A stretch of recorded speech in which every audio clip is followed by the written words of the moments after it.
Hey, third grade, it's Mrs. Gordon here. I'm here to read from The Wild Robot Escapes.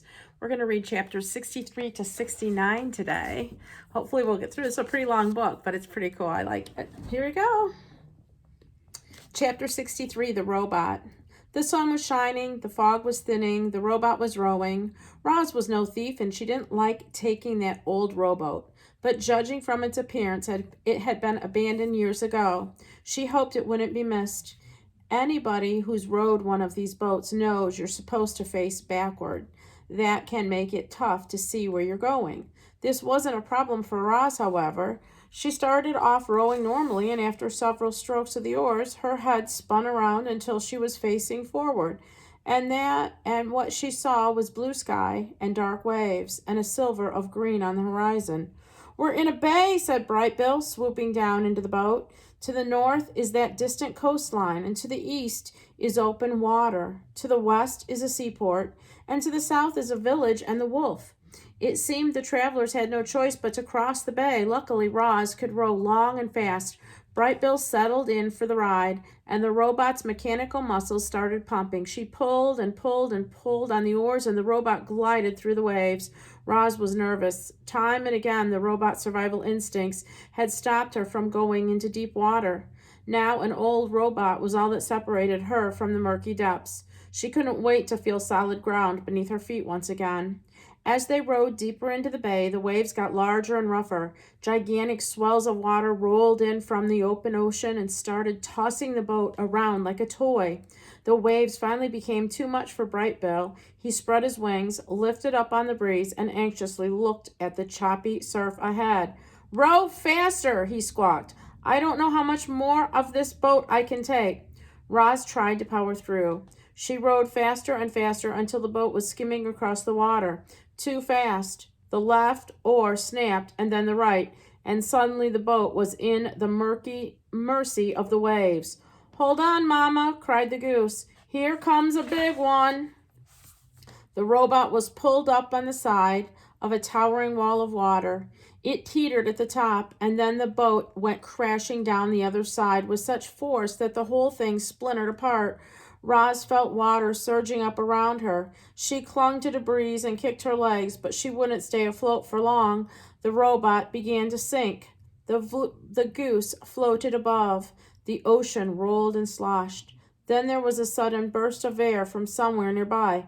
Bright Bill looked toward the noise, but only saw sea spray drifting on the breeze. And when he looked back to his mother, she was dipping below the surface. "What can I do, Mama?" Bright Bill cried from the air. "Tell me what to do." "There is no more you can do," came the Roz's gargled voice. "I am sorry." The young goose could only watch as the ocean dragged the robot down, down, and down. Here's a picture of him in the water. Chapter 64, The Sea Creature. Bright Bill hovered on the wind and watched his poor mother sinking into the depths. He could still see her body sparkling brightly against the darkness, but she was fading fast. The goose closed his eyes, hoping this was all just a bad dream. He heard the distant horns of ships by the seaport. He heard buoys clanging in the harbor. He heard ocean waves churning and frothing louder and louder and louder and louder. The goose opened his eyes and saw the ocean bulging upward. A giant sea creature was rising from the depth. It breached the surface and sent waves rolling away. The creature had a large mouth and long fins and a wide back that curved down into the water. There was a loud burst. A mist shot up from the blowhole. As you might have guessed, reader, that giant creature was in fact a whale. More of a whale emerged from the darkness until something sparkled in the sunlight. It was Roz. She was sprawled across the whale's back, wet, limp, and quite lifeless. Chapter 65, The Whale. The whale swam along the surface of the ocean, keeping our robot safely above the water, gently moving her away from the rough waves. Bright Bill couldn't believe what he was seeing. Once the shock wore off, he fluttered down to the whale's back and leaned over his mother. There was no life in her eyes or her body, so the goose did the only thing that he could think of. Click. Roz's eyes began to glow. She uttered some human noises, and then, in the language of the animals, the robot said, "Oh, Brightbill, I am happy to see you." The goose squawked with joy and hugged his mother's face, but she didn't move. She couldn't move. The robot had lost the use of her limbs. There were a few tense minutes and a few nervous glances, but as the sun beat down and the wind rushed over her, Roz felt her body drying out. Slowly, gradually, power returned to her arms and then her legs, and then she sat up and hugged her son. Brightbill breathed a huge sigh of relief. "Mama, when you disappeared below the water, I thought you were gone forever." "So did I," said Roz.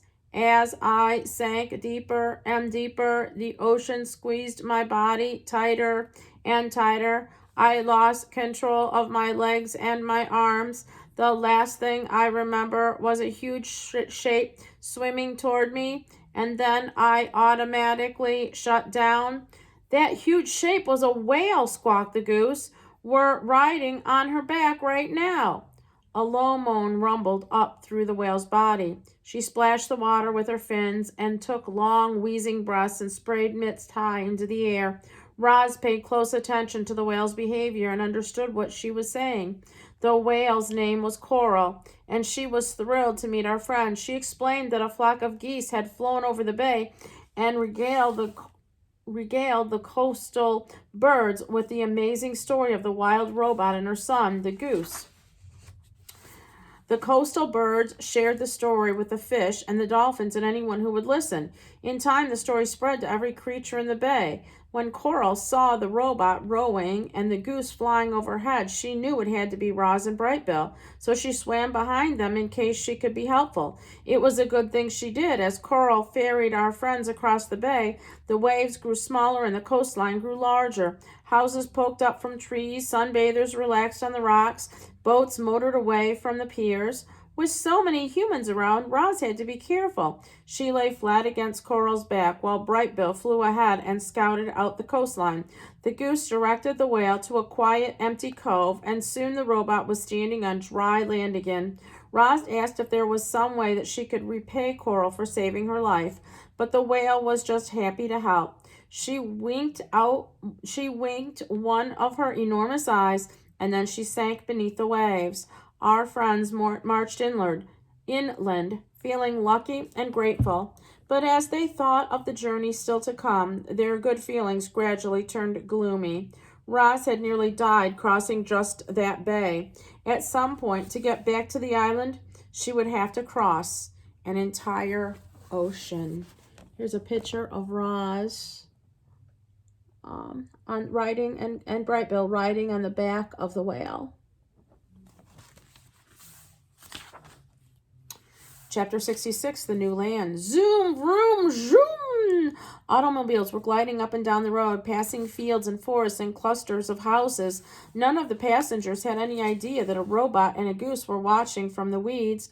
Our friends had been hiding there for some time, waiting for the traffic to clear, but the automobiles kept coming.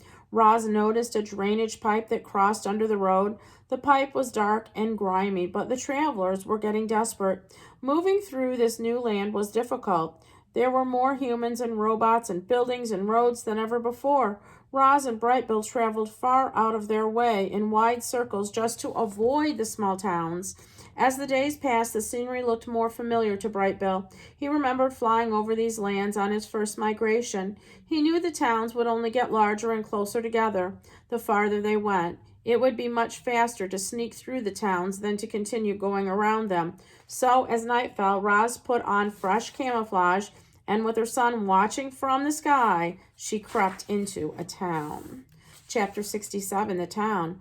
Pookie was a little dog. Her body was round, her legs were short, her ears were long. Although the dog looked funny, she was serious about protecting her home. She slapped her front paws on the windowsill and stared into the night to make sure all was well outside. But all was not well. A new clump of weeds had mysteriously sprouted in the yard. Pookie needed to take a closer look. The dog whined by the back door until someone let her out. Then she scurried across the porch, down the steps, and over to some mysterious weeds.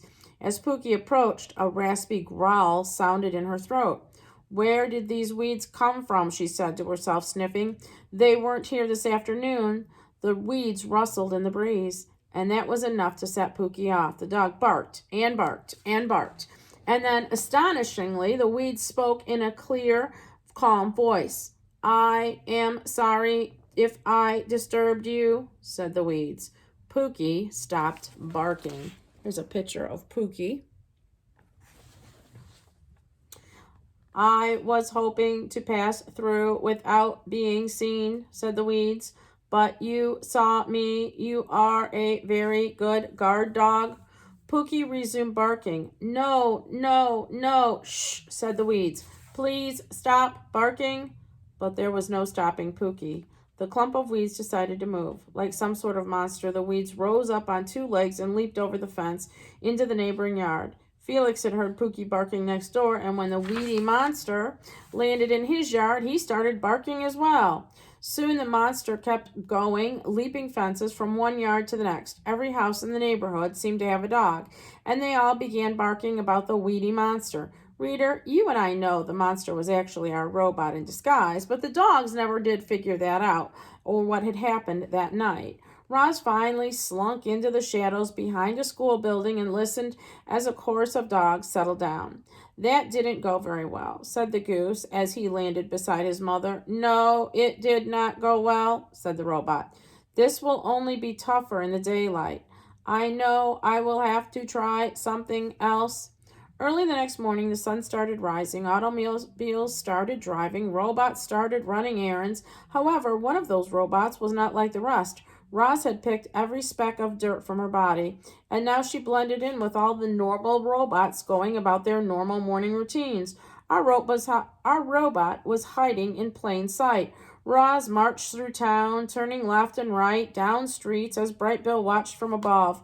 A long way off, she passed a wide variety of robots, all going about their business. There was even another Rosum robot marching around, who looked identical to our Roz, except she was shinier and had a different unit number.